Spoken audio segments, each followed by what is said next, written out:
அறிவு வந்து costless collective பண்ணுறப்ப தான் ஃபஸ்ட் டைம் நான் மீட் பண்ண அறிவை. உதயா மூலமாக தான் நான் பார்த்தேன்.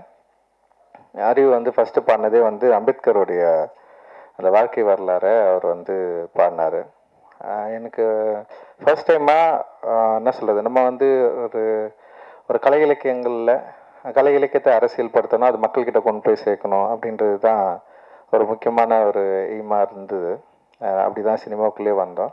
ஸோ கலை இலக்கியங்களை அரசியல் வடிவமாக்கணும், அது மக்கள்கிட்ட கொண்டு போய் சேர்க்கணும். ஸோ கலை மக்களுக்கானது, நம்ம பயன்படுத்துகிற கலை அது அரசியல் தன்மையோடு இருக்கணும் அப்படின்றது தான் யோசனை. ஸோ அந்த யோசனைக்குள்ளே இருக்கிறவங்க கூட ஒன்று சேர்ந்து வேலை செய்கிறதுக்கு தான் தொடர்ந்து நம்ம வந்து பார்த்துட்டு இருந்தோம். அந்த அடிப்படையில் அறிவு வந்தது வந்து ஒரு மிகப்பெரிய ஒரு வெளிச்சமாக நான் வந்து பார்க்குறேன். இந்த இண்டிபெண்ட் மியூசிக் அண்ட் வந்து இந்த மியூசிக் வடிவத்தில், அதுவும் மொழி ரீதியாகவும் சரி, அறிவு வந்து ஏற்படுத்தின தாக்கம் வந்து மிகப்பெரியது அப்படின்னு நான் நினைக்கிறேன்.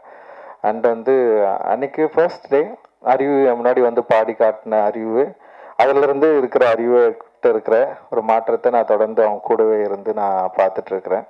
அண்ட் வந்து காலாவில் வந்து ஃபர்ஸ்ட் ஃபிலிம் வந்து அவனுக்கு எழுதினா ஒரு பெரிய சாங் ஒன்று எழுதுனா, அதுவும் வந்து ஒரு போராட்ட பாடல் தான். அது ரொம்ப முக்கியமான பாடலாக இருந்தது காலா திரைப்படங்களில்.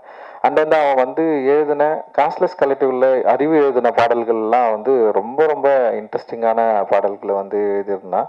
அண்ட் எனக்கே பாடல்லாம் கேட்டு முடிச்சதுக்கப்புறம் தான் தெரியும் அறிவு சில பாடல்கள் அதில் வந்து எழுதியிருக்கான், கான்ட்ரிபியூட் பண்ணியிருக்கான்னு சொல்லிட்டு. ஸோ அப்போ தான் அறிவுடைய அந்த லிரிக் அந்த அரசியல் தன்மையை வந்து கொஞ்சம் கொஞ்சமாக புரிஞ்சிக்க முடிஞ்சுது. அந்த அறிவுக்கு ஒரு அரசியல் தன்மை இருந்தது. இங்கே என்னை பார்க்கறதுக்கு முன்னாடியே அறிவும் பாபாசாஹேப் அம்பேத்கருடைய கருத்துக்களால் ஈர்க்கப்பட்ட ஒரு மாணவனாக இருந்தது வந்து எனக்கும் அறிவுக்கும் ஒரு பெரிய நெருக்கத்தை வந்து உண்டாக்குச்சு.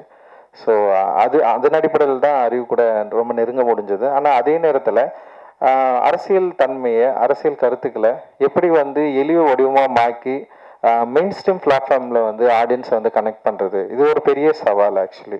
இப்போ நான் திரைப்படம் எடுக்க வரப்போ கூட வந்து நம்ம கதை, அப்புறம் நம்ம யோசிக்கிற அரசியல் தன்மை வந்து இங்கே இருக்கிற மெயின் ஸ்ட்ரீம் ஆடியன்ஸ் வந்து கனெக்ட் பண்ணுமா, இவங்க அக்செப்ட் பண்ணுவாங்களா இல்லையா? ஏன்னா மெயின் ஸ்ட்ரீம் அப்படின்றதே வந்து சந்தைப்படுத்துதலில் தான் மெயின் ஃபோக்கஸாக இருக்குது. அண்ட் வந்து அதை வந்து வணிகம் மயமாக்குதல், இல்லை வந்து அது வணிகத்துக்கு உட்பட்டிருக்கா, இங்கே சந்தைப்படுத்துறவர்கள் யார், சந்தையில் யார் பொருள் வாங்குறது, ஸோ இது மாதிரி நிறைய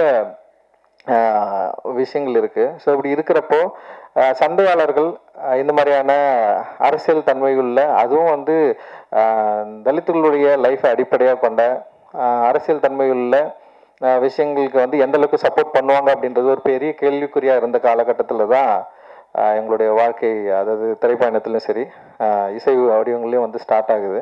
ஸோ அப்படி வந்து அறிவு வந்தப்போ அறிவுடைய ஸ்டைல் இருக்குல்ல, வே ஆஃப் எக்ஸ்பிரஷன் அண்ட் அந்த தன்னை வெளிப்படுத்துதல் வந்து மெயின் ஸ்ட்ரீம் ஆடியன்ஸ்க்கு வந்து ஈஸியாக கனெக்ட் ஆகிற ஒரு லாங்குவேஜாக இருந்தது.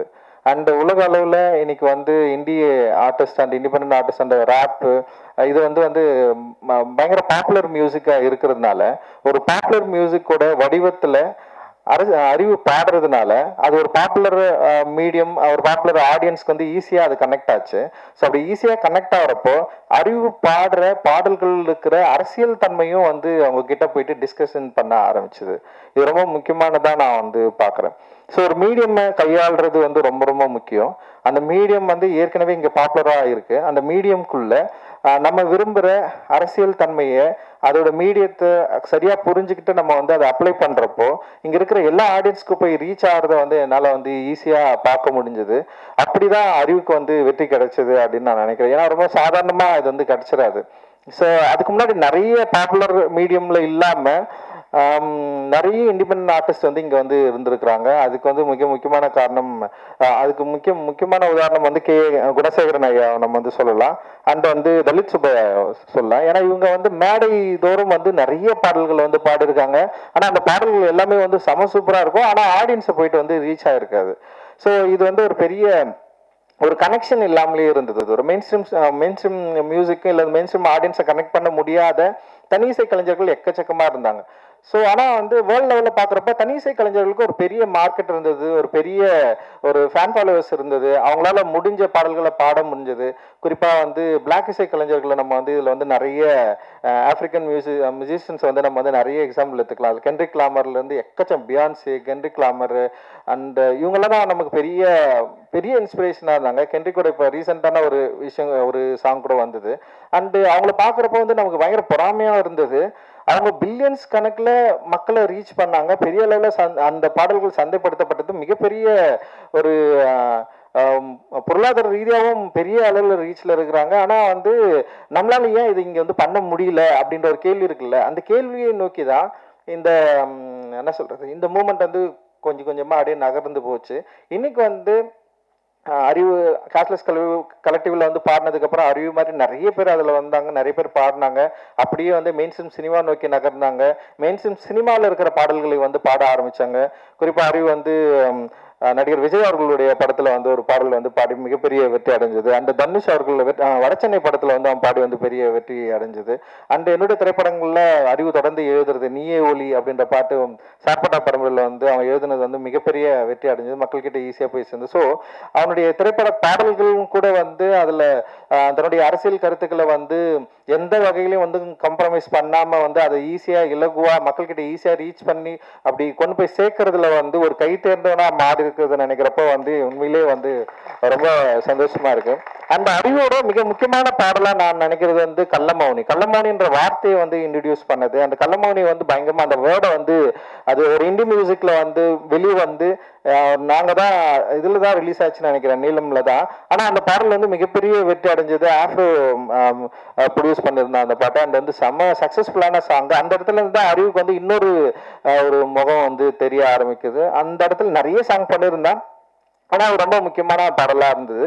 ஆனால் அதுக்கப்புறம் வந்து இந்தி மியூசிக்கில் வந்து என்ஜாமி பாட்டு வந்து மிகப்பெரிய பாய்ச்சலை வந்து கிரியேட் பண்ணிச்சு. அண்ட் அதுக்கு வந்து மிக முக்கியமான காரணம் வந்து சந்தோஷ் நாராயணன் ப்ரொடியூசராக இருந்தது. அண்ட் தியோட அவங்க பாடினது. அதோட சேர்ந்து அறிவுடைய எழுத்து இருக்குல்ல, அது ரொம்ப சாதாரணமான எழுத்து இல்லை.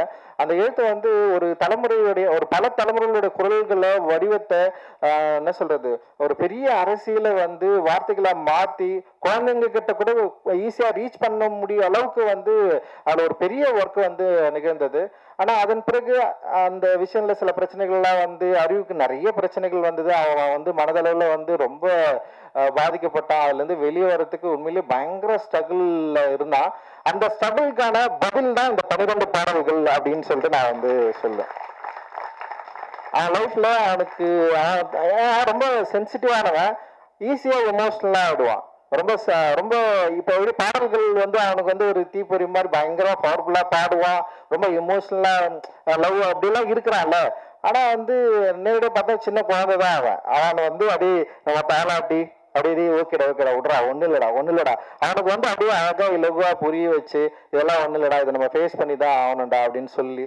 ஏன்னா சமூகத்துல நிறைய இஷ்யூக்கள் நடக்குது, நிறைய பிரச்சனைகள் நடக்குது. நம்ம வந்து ரியாக்ட் பண்ணிக்கிட்டே இருக்கிறோம். ரியாக்ட் பண்ண வந்து என்னன்னா நம்ம டைல்யூட் ஆகிட்டே இருக்கிறோம். ஏன்னா நம்ம கோவப்படுறது மூலமாவோ இல்லை வந்து உணர்ச்சி வசப்படுற மூலமாவோ இல்லை வந்து நம்ம விரும்புகிற மாதிரியான ஒரு சமூகம் இங்கே வந்து அமைந்துருமா அப்படின்னு எதிர்பார்க்கலாம். ஆனால் அப்படி இருக்கிறதுக்கான வாய்ப்பு இங்கே இல்லவே இல்லைல்ல. மனிதர்கள் வந்து பல வித்தியாசமான எண்ணங்களும் அதாவது உணர்வுகளும் கொண்டவர்கள். அவர்கள் வந்து நம்ம வந்து ஒரு கேட்டகரியில வந்து கேட்டகரைஸ் பண்ண முடியாது. ஆனால் அறிவு ரொம்ப சிம்பிளா அவங்ககிட்ட இருந்து எல்லாரையும் பார்ப்பான். அவன மாதிரி எல்லாரும் இருக்கணும்னு நினைப்பான்.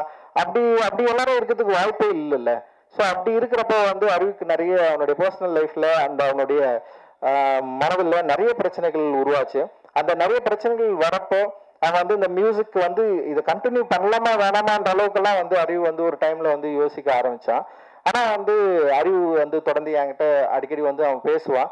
அவனுடைய வேலை என்னன்றது மட்டும் நான் கொஞ்சம் நான் அவன்கிட்ட வந்து ஷேர் பண்ணியிருக்கிறேன். இது ஏன் முக்கியமான வேலை, நம்ம ஏன் இதை பண்ணணும், நம்ம பண்ணலன்னா வேற யார் பண்ணுவாங்க, இது இன்னொருத்தர் வந்து பண்றதுக்கு வந்து எவ்வளவு காலம் ஆகும். ஸோ இது அப்படி நம்மளால விட்டு போயிட முடியாது. இது ஒரு ஃபைட் தான். இந்த ஃபைட் வந்து சாதாரண ஃபைட் கிடையாது. இது வந்து பல நூற்றாண்டு காலமா நடந்துட்டு இருக்கு அப்படின்னு நான் சொல்லுவேன். நான் பாபா அம்பேத்கர் வந்து இதை ரொம்ப சூப்பரா சொல்லியிருப்பாரு. இந்தியாவுடைய வரலாறு என்பதே வந்து பௌத்தத்துக்கும் பார்ப்பனியத்துக்குமான போர் அப்படின்னு சொல்லுவாரு. ஸோ இது வந்து கிட்டத்தட்ட ஒரு போர். இந்த போர்ல வந்து நம்ம எல்லாம் வந்து ஒரு சின்ன ஒரு சோல்ஜர்ஸ் மாதிரி வந்து நம்ம நிக்கிறோம். நம்ம இல்லைனாலும் வேற ஒருத்தர் வருவாங்க. ஆனா நமக்கு ஒரு ஸ்பேஸ் இப்போ கிடைச்சிருக்கு. அந்த ஸ்பேஸை நம்ம கரெக்டா யூட்டிலைஸ் பண்ணிக்கிட்டு நம்ம விரும்புற நம்ம நினைக்கிற ஜனநாயகத்தன்மை வாய்ந்த ஒரு சமூகத்தை உருவாக்குவதற்கு நம்மளால முடிந்த அளவுக்கு நம்முடைய ஆர்ட்டை வந்து நம்ம வந்து பயன்படுத்தணும் அப்படின்றது தான் மேக்சிமம் வந்து எனக்கும் அறிவுக்குமான டிஸ்கஷன் இருக்கும். அந்த அந்த அதை வந்து அறிவு வந்து தன்னுடைய இந்த 12 பாடல்களை உருவாக்கி நிறைய பாட்டு வச்சிருக்கேன். அதில் 12 மட்டும் தான் இப்போ வந்து ரிலீஸ் பண்றான். எனக்கு ரொம்ப ஆச்சரியமா இருந்தது, எப்படி என்னால் 12 பாடல்கள் என்னால் வந்து உருவாக்க முடிஞ்சுது அப்படின்னு சொல்லிட்டு. இன்னொன்று இது அவனுடைய போராட்டம் தான் அப்படின்னு நான் நினைக்கிறேன். ஏன்னா அதனால வந்து மியூசிக் பண்ண முடியும்னு சொல்லிட்டு இதுல வந்து ப்ரூவ் பண்ணியிருக்கிறான். அந்த வந்து அவன் எழுதியிருக்கிறான், அவனே மெட்டா வச்சிருக்கிறான். அண்ட் வந்து இதை வந்து மக்கள்கிட்ட கொண்டு போய் சேர்க்கறதுக்கு தனியாலாம் நின்று இருக்கிறான். இது எல்லாமே அவனே வந்து தேர்ந்தெடுத்தது. சோனி மியூசிக் கிட்ட போனதும் அவனுடைய கால் தான். அவனுக்கு நிறைய பேர் வந்து அவங்க கேட்டாங்க, ஆனாலுமே வந்து சோனி மியூசிக் கூட நம்ம போனோம் அப்படின்ற எடுத்தது அவனுடைய கால் தான். ஸோ இது ரொம்ப ரொம்ப ஆரோக்கியமான அண்ட் வந்து அவனுடைய வளர்ச்சியில் ரொம்ப முக்கியமான காலகட்டமாக நான் பார்க்குறேன். நான் இந்த 12 பாடல்களில் பல பாடல்கள் பல விதமாக மக்களுக்கு கொண்டு போய் சேரும், பிடிக்கும் அப்படின்னு நான் நம்புறேன். எனக்குமே வந்து பிடிச்சது வந்து அந்த ராசாத்தி பாடல் வந்து எனக்கு ரொம்ப பிடிச்ச பாடல். நான் அவன்கிட்ட சொன்னேன், கேட்டோன்னே எனக்கு ரொம்ப பிடிச்சிருக்குடா. அதில் அதை நீ அதை என்ன சொல்றது, மியூசிக்காகவும் சரி, அந்த ஃபீமேல் சிங்கரை யூஸ் பண்ணதா இருக்கட்டும், அந்த லிரிக் வந்து பயங்கரமா இருந்தது. ஒரு பயங்கரம் அடி ரொம்ப எனக்கு ஈஸியா வந்து அது கனெக்ட் ஆச்சு. அப்புறம் வந்து சார்பாக பாடல் வந்து பயங்கரமா இருந்தது. ஸோ நிறைய பாடல்கள் இதில் வந்து ரொம்ப இன்ட்ரெஸ்டிங்கான பாடல் வந்து அவன் கொடுத்துருக்கான். அண்ட் வந்து நிச்சயமா இது வந்து மக்களுக்கு மிக நெருக்கமான ஒரு பாடலா இருக்கும் அப்படின்னு நான் நினைக்கிறேன். சோனி டெஃபினட்டா இது வந்து மக்கள் கிட்ட கொண்டு போய் ரீச் பண்ணுவாங்க. அவங்க கிட்ட ஒரு பெரிய ஃபேன் பேஸ் இருக்கு. அண்ட் பெரிய மக்கள் வந்து சோனி நிறுவனத்தோடு அந்த சோனி மியூசிக்கோட வந்து நெருங்கிய ஒரு உறவோடு இருக்கிறாங்க. அதனால நிச்சயமா இந்த 12 பாடல்கள் பலவிதமா மக்கள் கிட்ட போய் சேரும் அப்படின்னு நான் நினைக்கிறேன். அண்ட் அறிவோட போராட்டத்துக்கு இது ஒரு முதல் படியா தான் நான் நினைக்கிறேன். நான் இது ஆக்சுவலி வந்து ஃபர்ஸ்ட் ஸ்டெப் தான். இதுல அறிவுக்கு நிறைய கத்துப்பா அப்படின்னு நினைக்கிறேன். அறிவு வந்து ரொம்ப எக்ஸ்பிரசிவா இதுல வந்து ஒர்க் பண்ணிருக்கான். இதுல வந்து நிறைய கத்துக்கிற இடமும் இருக்கு. அதுல கிடைக்கிற விமர்சனங்களை வந்து சரியா நீ வந்து எடுத்துக்கோ. ஏன்னா வந்து விமர்சனங்கள் மட்டும்தான் ஒரு கலைஞனை வந்து சரியா பண்படுத்தும். விமர்சனங்கள் ரொம்ப ரொம்ப ஆக்கப்பூர்வமான விமர்சனங்கள் நான் சொல்றேன். எதிர்மறையான விமர்சனங்களை பத்தி நமக்கு எப்பவுமே கவலை இல்லை. அது ஜஸ்ட் அப்படி இக்னோர் பண்ணிட்டு நம்ம தூக்கி போட்டு போயிட்டே இருக்கணும். அந்த ஆக்கப்பூர்வமான விமர்சனங்களை நம்ம ஏற்றுக்கிட்டு நம்முடைய கலையை பண்படுத்துவதற்கு, மக்களிடம் சென்று நம்முடைய கலை சரியான அளவுல சேருவதற்கு நம்ம வந்து கரெக்டா நம்மளை வந்து தயார்படுத்திக்கிறதுக்கான ஒரு மேடையா இது உன்னுடைய முதல் மேடையா இது இருக்கிறதுல எனக்கு வந்து மிகப்பெரிய மகிழ்ச்சி அண்ட் சந்தோஷம். இந்த நேரத்தில் அறிவு கூடவே இருக்கிற சில தோழர்கள் இருக்கிறாங்க, பாலச்சந்திரன் இருக்கிறான், கார்த்தி இருக்கிறான். அந்த வந்து அறிவை வந்து இப்ப கல்பனா நிறைய பேர் இருக்கிறாங்க.